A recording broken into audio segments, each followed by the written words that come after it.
Welcome to the deep dive. Today we're getting into something pretty fundamental, this concept called the foundational domain. It's about how we maybe need to shift the way we approach connections with, faith and spirituality today. We've got some really interesting source material to unpack here. Absolutely. And what the source really emphasizes is that, well, the old ways aren't always landing effectively anymore. Things like traditional apologetics, the arguments for faith, they're hitting a different kind of audience now. Different how? Well, you've got, generally speaking, lower religious literacy, maybe more skepticism coming out of, the Enlightenment tradition, and definitely less automatic acceptance of authority. Right. So what we're exploring today, our mission, if you like, is to understand how people can build a kind of foundational confidence, a gut-level sense that there's more than just the material world. A sense of enduring reality. Exactly, that sense of something non-material. Okay, so this foundational domain, the source uses a quote from John O'Donohue, which I thought was quite powerful. He called it a ministry of awakening, helping people, awaken in them a sense of their eternal origin and destiny. That's evocative. It captures that idea of sparking something, doesn't it? It really does. It's not necessarily about, doctrine right away. No, precisely. The key idea seems to be helping people tap into or just notice a kind of inherent longing or awareness that might already be there, maybe buried deep down. So less about convincing, more about uncovering. I think that's a good way to put it. It's fostering recognition. Our source actually mentions the Catholic Church in Ireland as an example. Oh, yeah. Acknowledging that because of various historical issues, there's this need for groundwork, this foundational piece, before jumping into explicit faith talk. Like laying the foundations before building the house. Yeah, Makes sense. you got it. And the source brings up this interesting skill, code switching, as being really important here. What does that mean in this context? Is it like linguistics? Well, sort of, but applied differently. Here it means really tuning in to what someone's expressing. Even if they're not using religious language, it's about respecting their experience. So not immediately trying to translate it into theological terms. Exactly. You hold back on that. Instead, you might offer a concept or maybe a way of thinking from theology that helps them reflect more deeply on what they're feeling. So it's providing tools for their own exploration. Yes, and validating those, those intuitive feelings they might have. The real insight is that listening has to come first. Really deep listening. Okay. Validation and gentle exploration. And the source connects this to very practical settings, doesn't it? Like chaplains in hospitals, airports. Colleges too. Yeah. And community work, especially in deprived areas. Where the main goal initially isn't, say, conversion. Right. It's often just about opening up a space to talk about the spirit, about meaning, with people who might have very different worldviews or maybe no formed worldview yet. Connecting with their life experiences, pain, hope, questions. Yeah, finding those points of resonance, those little openings where a deeper conversation might begin. There's that lovely example, too, from the parish in North London. The children's worker taking kids to the outdoor theater. Right, in Regent's Park. Not a Bible story, but Shakespeare, I think. Why was sparking imagination seen as so foundational there? Well, the thinking behind it is pretty profound, actually. It's this idea that if you can't imagine a world within a world, like you do in theater, then the concept of God. Who is both present and beyond our world. Exactly. That concept becomes much harder to grasp, especially maybe for kids whose daily lives lack that kind of imaginative stimulus. So imagination isn't just fluff. It's actually building capacity for understanding bigger realities. That's the argument. It's opening up the possibility of something more, experiencing wonder. Which links to another key distinction the source makes. This foundational work isn't the same as traditional evangelism, which is more about relating directly to God. Correct. This is about enabling the possibility of God first, making God conceivable, perhaps. And this connects to Thomas Aquinas and Adequagio. That sounds quite philosophical. It is, but the core idea is surprisingly relevant. Adequagio basically suggests that to truly know something, your own capacity, your intellect or spirit, has to be sort of adequate or proportional to the thing you're trying to know. Okay, so you can't pour like a gallon of knowledge into a pint-sized understanding. Something like that. Applied here, it means we can't just dump information about God onto people. We need to help cultivate that inner capacity, that sensitivity, that potential to even sense the divine. So the foundational work is about preparing that inner receiver. Precisely. Making the person receptive so the idea of God or a relationship with God can actually land. Now what about aesthetics? art, music, architecture. The source notes they historically provided a rich symbolic language for faith. Yes, a high symbolic repertoire, it calls it. But it also says that today, traditional church aesthetics, well, they don't always connect with people. They can feel alienating, maybe. That's a real challenge, isn't it? How do you foster that sense of transcendence, that step beyond the mundane, if the traditional ways don't resonate? So what's the alternative? The source suggests exploring things like engaging with community artists, poets, writers, visual artists, maybe having them as artists as residents. Making it more participatory. Exactly. Giving people hands-on ways to express their own inner perceptions, to use their creativity to touch on spiritual awareness in ways that feel authentic to them. Less passive reception, more active exploration. Interesting. Okay, let's shift gears slightly to attitudes.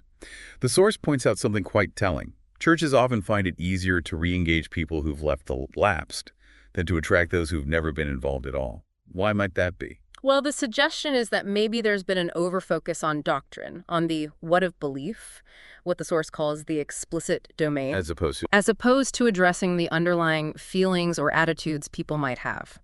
Negative attitudes towards the institution, towards religion itself.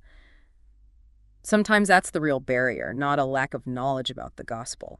So tackling the why not before getting to the what? Kind of, yeah. Addressing the heart before the head, perhaps. The key insight is that those negative attitudes need attention. Which leads us perfectly into this concept of apt liturgy. You mentioned it earlier. What exactly is it? It sounds specific. It does, but the idea is quite simple, really. Apt liturgy is described as short, accessible, often quite simple liturgical moments. Happening where? Often outside of a church building, in everyday environments. And crucially, it's designed to connect with difficult emotions without assuming someone is already a committed believer. So bringing those powerful symbols of faith into unexpected places. Yes. The source gives that very moving example of the minister on the minibus. It's the seniors club, returning from a visit related to war evacuation sites. Yeah, right. Imagine the complex emotions there. Gratitude, relief, but also maybe sadness, trauma, loss.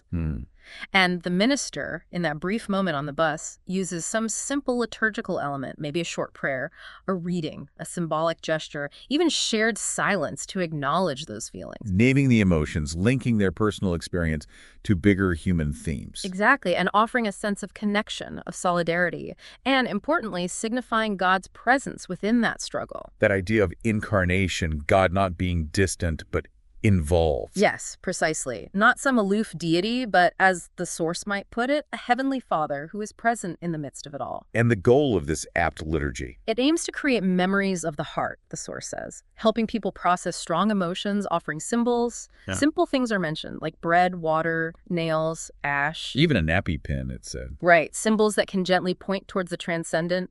Symbols that waft us heavenward, as it poetically puts it. It's liturgy for people whose beliefs might be partial or still forming, but whose life experiences are deeply felt. And it seems timing is crucial. Seizing the right moment, especially around pain and grief. Absolutely.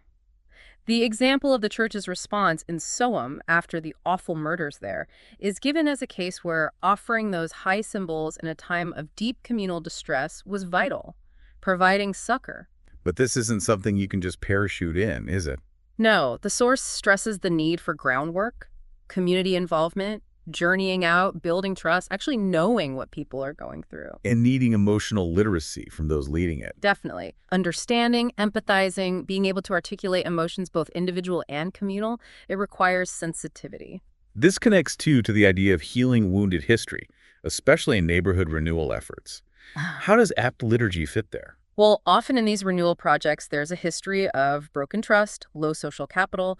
Government initiatives might even seek out community or faith groups because of that. Creating an opening. Exactly, an opening where apt liturgy can address those past wounds, offering hope. The source mentions Russ Parker's stages for healing history. Remembering, lamenting, confessing. Repentance, forgiveness. These stages can actually structure an apt liturgy designed to help a community acknowledge the past and look towards a fresh start. And the source gives examples of lines you might use. Things about shared intention, acknowledging pain, seeking forgiveness. Yes, creating that shared space for processing and aiming for healing. And while it's described as sub-Christian, in this foundational context. The aim is still directional. It's gently pointing towards the gospel's core messages. Mm. Reconciliation, grace, our shared humanity, our shared failings even. Let's talk about religious experience itself.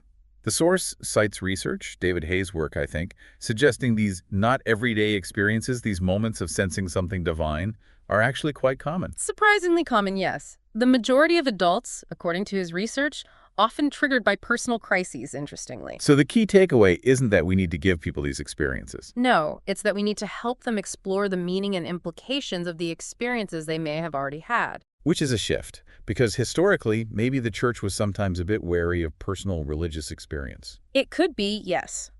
But this foundational approach requires, really, a posture of hospitality towards these experiences, welcoming them. And welcoming them can lead to positive outcomes like increased moral sensitivity. Yes, and what Rebecca Nye calls relational consciousness. A greater awareness of others, of the world, a stronger sense of connection. Which sounds vital for rebuilding that social trust we were talking about earlier. Absolutely. It fosters the very interconnectedness that communities need. Okay, finally, let's touch on hospitality and autonomy. This seems crucial for the whole foundational domain idea. The source uses the biblical model of hospitality. Right, where there are mutual roles and expectations, but fundamentally the host has obligations and the guest has rights. So in this context, hospitality means It means being genuinely open to people with different beliefs, or maybe no defined beliefs, without an agenda to immediately change them, without demanding something in return. giving them space, autonomy. Yes, creating what the source calls a hospitable free space. And paradoxically, it suggests it's often within that freedom that genuine change, prompted by grace, can happen. If you expect transformation, you kind of kill the hospitality. That's a subtle but important point. And this hospitality can lead to discovering solidarity in sinfulness. That sounds a bit bleak. Maybe. But it means recognizing our shared human fallibility. We're all imperfect. That recognition fosters humility, stops us from being judgmental, and allows us to offer things like apt liturgy from a place of shared experience, not superiority. Makes sense. The source uses the parable of the great banquet. Yes, to illustrate that tension in hospitality. There's the wide-open invitation, come as you are, but maybe down the line there are expectations or consequences, the wedding garment aspect in Matthew's version. So the host trusts God to make the ultimate demands. Something like that. In the foundational domain, the focus is on the invitation, the acceptance, the patient offering of concepts and symbols, acknowledging our shared humanity. So putting it all together, this foundational domain is really about preparing the soil. Beautifully put.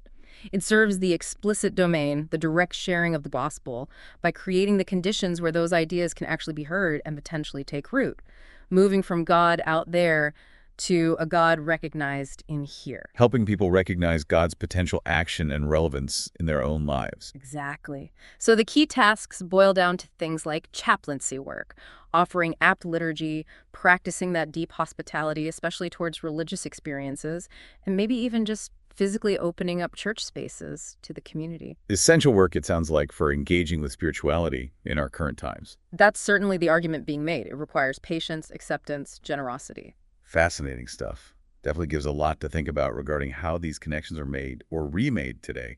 Thanks for breaking that down. My pleasure. It's complex but important territory. Indeed. And thank you for joining us for this deep dive. We hope it sparked some thoughts for you too. Until next time.